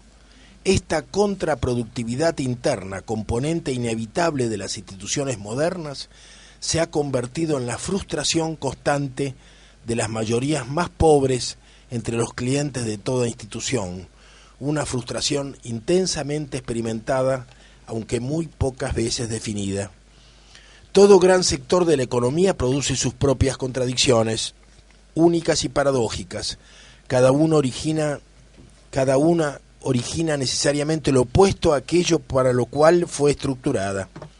Los economistas, que cada día son más competentes para establecer el costo de las externalidades, son incapaces de enfrentar las internalidades negativas y no pueden medir la frustración inherente a los clientes cautivos, porque es algo que difiere mucho de medir un costo. Para la mayor parte de la gente, el proceso escolar transforma las diferencias genéticas en una degradación certificada. La medicalización de la salud aumenta la demanda de servicios mucho más allá de lo que es posible y útil, y mina esa habilidad orgánica para enfrentarse al entorno, habilidad que el sentido común ha llamado salud. El transporte, para la gran mayoría obligada a recurrir a él en las horas de mayor tráfico, aumenta el tiempo gastado y reduce no solo la movilidad que se escoge libremente, sino el acceso mutuo entre las personas. El desarrollo de agencias educacionales, médicas u otras de beneficencia ha alejado a la mayoría de los clientes del propósito obvio para el que estos proyectos fueron diseñados y financiados. Esta frustración institucionalizada, que es resultado del consumo compulsivo, se combina con las externalidades. Demanda un aumento de la producción de servicios de recolección y reparación que finalmente empobrece e incluso destruye a los individuos y comunidades, afectándolos en forma diferente según su clase social. Estas formas de frustración, parálisis y destrucción típicamente modernas desacreditan enteramente la descripción de la sociedad deseable en términos de la capacidad de producción instalada. La defensa contra los daños infligidos por el desarrollo, antes que el acceso a una nueva satisfacción, se ha transformado en lo más buscado después de los privilegios. Se puede llegar a destino siempre que se haya podido viajar fuera de las horas cruciales. Si una mujer puede dar a luz en su casa, es porque ha asistido a un colegio de élite. Si un enfermo puede evitar la visita al médico, es porque participa de un conocimiento escaso y especial. Se es rico y afortunado si todavía se puede respirar aire fresco, y en ningún caso se es pobre si se puede construir la propia choza, la propia casa. Las clases bajas son actualmente aquellas integradas por las personas que deben consumir los paquetes y ayudas contraproductivas de los que se autonominan sus tutores, y los privilegiados son los que tienen libertad para rechazar todo esto, o sea, los planes asistenciales. Durante estos últimos años, una nueva actitud ha ido tomando forma. La conciencia de que no podemos financiar en términos ecológicos el desarrollo equitativo hace que muchos entiendan que incluso si este desarrollo fuera posible, no lo quisiéramos para nosotros mismos, ni tampoco propondríamos que se lo sugiera a otros. Bueno, el tema del desarrollo, de la modernidad y de la urbanización, ¿no?, expuesto hace muchos años ya de una manera excelente. Nosotros lo estamos viviendo realmente en carne propia, ¿no? ¿Te interrumpo una cosita? Sí. 1965, en la oficina de la UNESCO, que está en la Facultad de Derecho, que funcionaba bajo la dirección de Gregorio Weinberg, me acuerdo que la UN establecía que el óptimo de una ciudad era 200.000 habitantes. 200, qué lejos quedó. Ya en aquel momento teníamos 3 millones o 4 millones en Buenos Aires y Gran Buenos Aires. 200.000 habitantes. Imagínate, Buenos Aires va camino a ser un conurbano prácticamente desde Rosario hasta La Plata. Claro, sí, exactamente. No muchos años más, ¿eh? Y si no muchos años más. se siguen habiendo countries. Sí. No, y siguen llegando millones de los países limítrofes, millones de inmigrantes Sí. que, No hay política. que llegan gradualmente hacia las grandes urbes, ¿no? No hay política poblacional. No hay política de ningún tipo. Bueno, vamos a una cortina y luego seguimos con algunos comentarios sobre historia. Sí, cómo no. Espacio de publicidad. La paella es el plato que mejor representa a los españoles. Potente, loca, anarquista, surrealista, divertida y precisa de siesta. ¿Dónde? En La Robla, hombre. Es de Quitapena y Regalá, Piamonte y Montevideo. Y ahora también Costa Rica y Medrano. ¡Vente! Mira tu alma con gafas Ozono.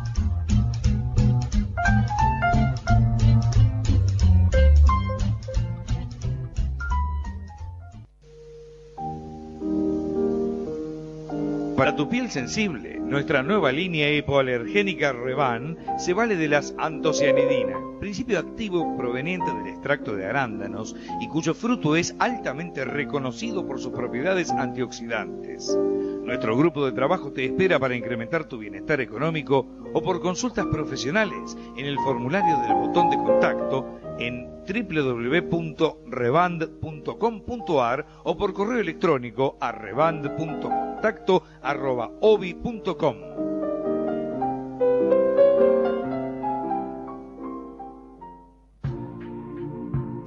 El uso de implantes es una práctica de uso frecuente para resolver la falta de piezas dentarias.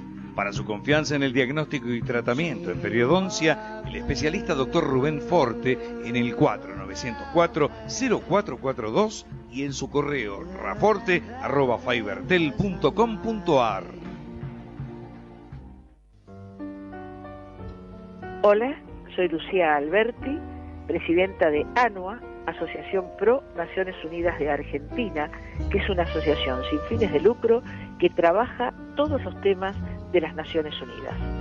Te convocamos para que participes con tus ideas, con tus propuestas, con tus inquietudes en nuestro Observatorio del Milenio, que trata sobre los objetivos de desarrollo del milenio, fundamentales para tener una sociedad mejor, con calidad de vida y respeto por los derechos humanos. Nuestro correo electrónico info@anua.org.ar. Nuestra web www.anua.org.ar. Soy Arturo Cavallo y para tomar contacto con Coincidencias, el programa de Enrique Llamas de Madariaga, Denise Pesana, 011-4682-4371. Nosotros te leemos a vos en arturocavallo@hotmail.com. Y este programa también se escucha por www.arturocavallo.com.ar.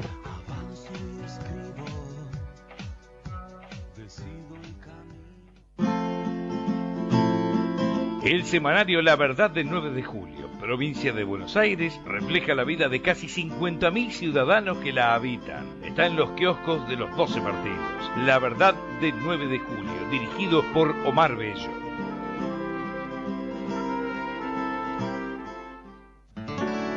Todos nuestros programas se emiten por Radio Miami Internacional en su 10º aniversario, asociado a Radio Francia Internacional, sumado a Radio Nova Internacional.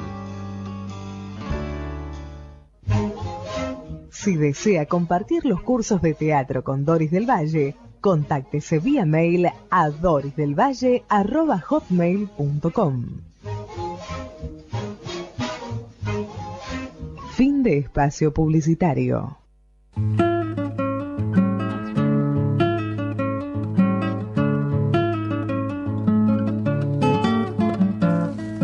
Bien, continuamos entonces en Horizonte Sur, en la M690.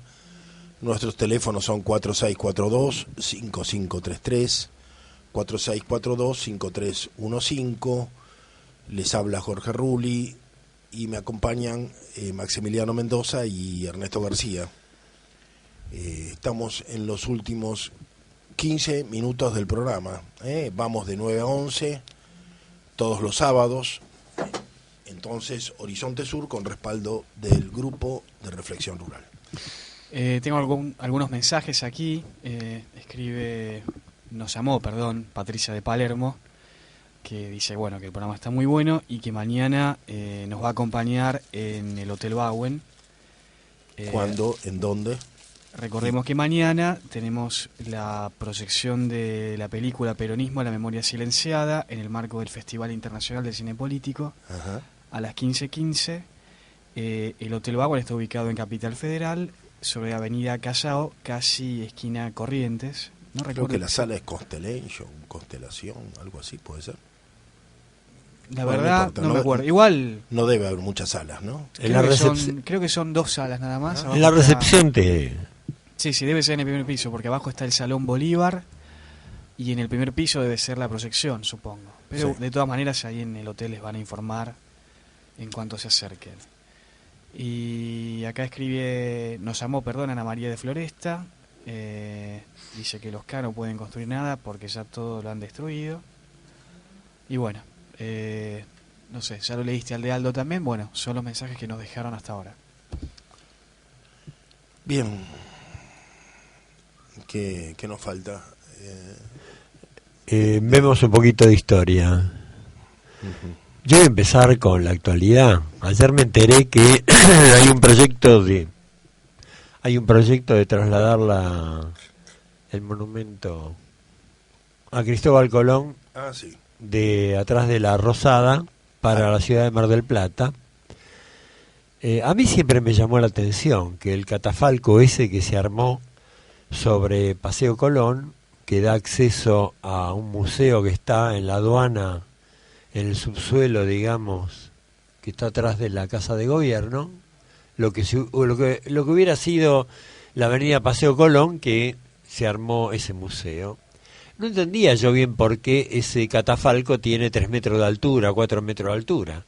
Si uno lo mira desde 25 de Mayo, que es la calle del frente de la Rosada, o sea, Balcarce 50, es la continuación de 25 de Mayo, uno ve la visual de la Plaza Colón interrumpida por esto, y yo nunca entendí muy bien, porque los accesos al subterráneo son una estructura absolutamente pequeña, y este acceso al subterráneo del museo no justifica armar un cajón espantoso. Pero ahora me doy cuenta, el objetivo era anular la Plaza Colón, porque la perspectiva es sacar el monumento, y yo creo que esto esconde una ignorancia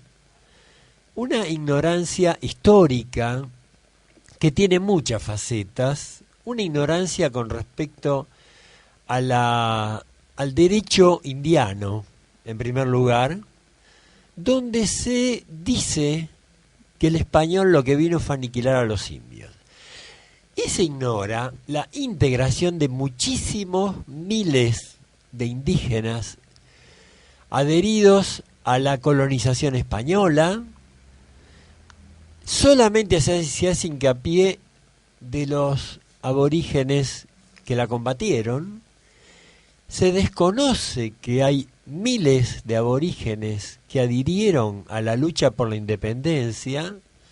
Se habla de una sola España, cuando ya hemos visto acá, en la primera charla mía, acerca de que hay 2 Españas, por lo menos. Sí, hay muchas, pero ¿te puedo añadir algo que Decime, sí, que en estos días me ha impactado, ¿no? Sabés que he tenido un diálogo con Félix Rodrigo Mora, ¿no? Sí,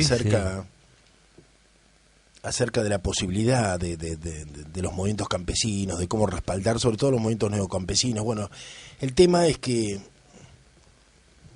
yo le explicaba que mucho de lo que nosotros aquí en la Argentina llamamos campesinos, sobre todo en las zonas como Santiago del Estero, en realidad, si lo vieras desde arriba, es la casa y alrededor de la casa zonas periféricas gradualmente devastadas hasta que vuelve a encontrarse el monte. ¿Se entiende? Sí, sí. Es como que y la zona más cercana a la casa directamente es lo que se llama patio, que se barre, que es un piso endurecido, ¿no? Claro, claro. Que hay una actitud evidentemente desde el punto de vista ecológico nada sustentable, claro. Bueno, pero estas prácticas, yo le comentaba que esto viene con las últimas invasiones árabes de bereberes o de pueblos nómades que llegaron a la península y que arrastraron estas prácticas con cabras o con algún tipo de otro ganado, pero que y vivían ramoneando el monte alrededor de la casa, entonces el monte se iba apartando, porque entre lo que come el animal o la leña que vas buscando, ¿comprendes? Sí, sí. Entonces al final tenés que trasladar la casa. Claro. Bueno, pero a propósito de eso, que yo daba por supuesto que no era la civilización árabe, él me da su propia versión española de la conquista, que comienza en el siglo VIII, ¿no? La invasión árabe. Y él me dice que a lo largo de esos siglos, no solamente la invasión árabe destruyó la sociedad rural tradicional campesina de España, aniquilando los pueblos de una vasta región, sino que durante siglos, un dato que yo no tenía y que es estremecedor, millones de mujeres fueron capturadas y trasladadas como esclavas para los harenes del Medio Oriente. Bueno, de algún lado salió la resistencia a esa... No, pero escúchame, la visión que uno tiene de los árabes en España es que trajeron la luz, la matemática, sí, la cultura. No que nunca escuché a la gente que trabaja sobre la trata hablar de millones de mujeres capturadas y esclavizadas para los harenes. ¿Se entiende? Entonces yo me pregunto, porque las víctimas de ese genocidio son los que después vinieron a América. O sea, ¿cuándo hay una invasión que no tenga ribetes de brutalidad inevitables, ¿no? Claro. ¿Se entiende? Sí, como sí, que sí. Es como o sea, el que me cuenta esta monstruosidad es alguien del pueblo que luego conquistó América. ¿Se entiende? La sucesión de genocidios que el mundo... Y nosotros desconocemos esos y le cargamos las manos a aquellos de los cuales una parte de nuestra sangre es de ellos, ¿o no? Bueno, sí, claro. Esto... Como si ellos fueran... como si hubiesen sido una gran excepción, ¿no? Sí, pero si uno se pone a ver el mapa, yo me acuerdo que Clarín sacó una historia de invasiones, o sea, hay pueblos enteros que vienen en busca de otras tierras desde el extremo este de Asia, los mongoles, los hunos, los vándalos, los ostrogodos, los visigodos, esa gente que llega a Europa y que conquista primero el Imperio Romano de Occidente, después se mezcla con el de Oriente. Todo eso fueron anteriores a la venida de los españoles acá, de manera tal de que en aquella época los traslados de masas enormes de gente buscando otros lugares más hospitalarios existían. Cuando a mí me dicen, sí, pero los europeos, los españoles cruzaron el mar, ¿qué diferencia hay entre cruzar el mar para tener más o menos derechos a venirse desde el Japón hasta el Atlántico Norte buscando otros lugares más hospitalarios para vivir? Parece que era una actividad muy humana. En el caso español yo creo que una de las características que lo hace a veces un poco cruel es que traen la modernidad capitalista, ¿no? No estoy seguro. No estás, digamos según que lo que, perdóname, según lo que yo tengo visto es que lo que trasladan es el feudalismo. Hay un libro de José María Rosa que dice del municipio castellano a la ciudad indiana. Ajá. No es capitalismo, la encomienda, la modernidad.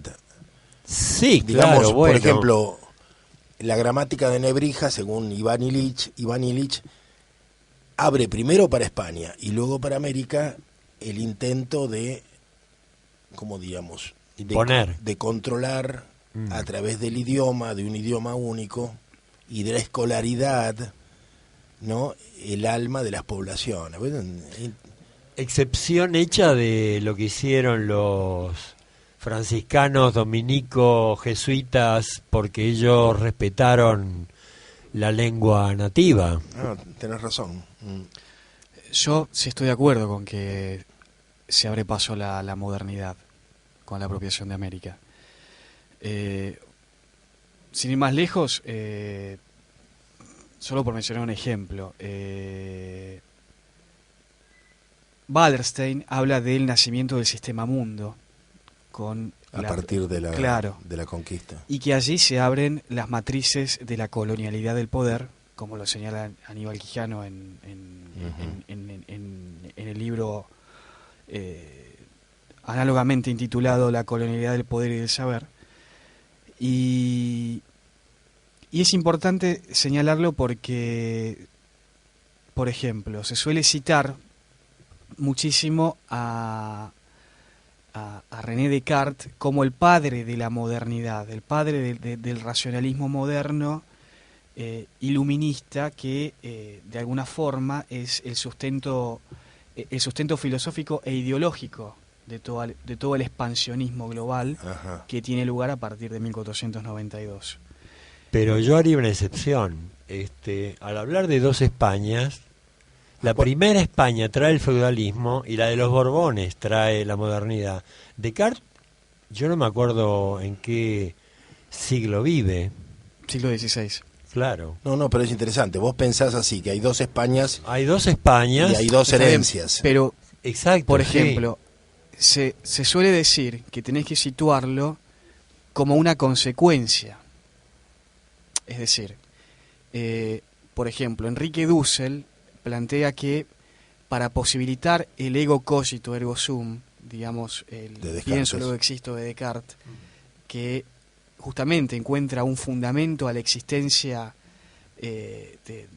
digamos, no solamente del hombre, sino de todo lo que lo rodea, a partir de la razón, digamos, de que es el principio, el arjé, como se dice filosóficamente, de todo lo que puede ser susceptible de posibilidad y de existencia, tuvo que ser posibilitado por un ego conquiro, por un yo conquisto, digamos.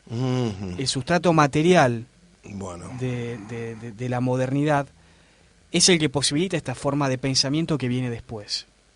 Estamos terminando, nos quedan 2 minutos, 1 y medio. Lamentablemente estabas en un concepto de... Yo creo que esto vale la pena para el próximo sábado, pero dijiste un concepto sobre los jesuitas. Pero... Reiterarlo así, en realidad vos pensás que es como una excepción a estas reglas.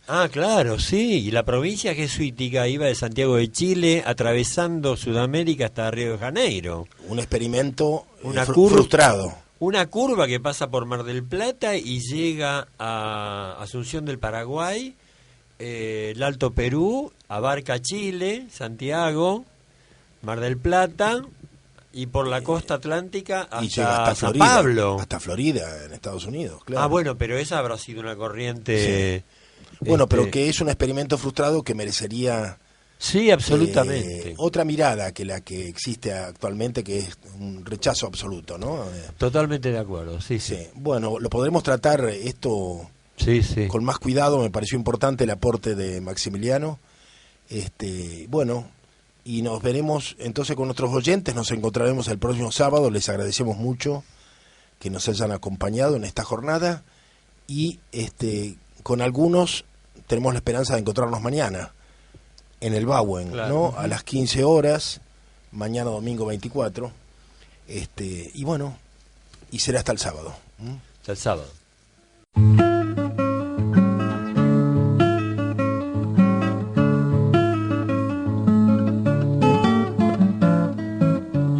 Horizonte Sur, con la conducción de Jorge Eduardo Rulli y la participación del grupo de Reflexión Rural. Horizonte Sur los invita a una mirada desde la ecología sobre la política, el peronismo y los nuevos colonialismos, los modelos de las nuevas dependencias que nos colonizan, la soja, la megaminería, los agronegocios y la producción de biocombustibles. Nos desvelan las amenazas a nuestra soberanía y a nuestros patrimonios. Horizonte Sur Radio, con la conducción de Jorge Eduardo Rulli y la participación del grupo de Reflexión Rural.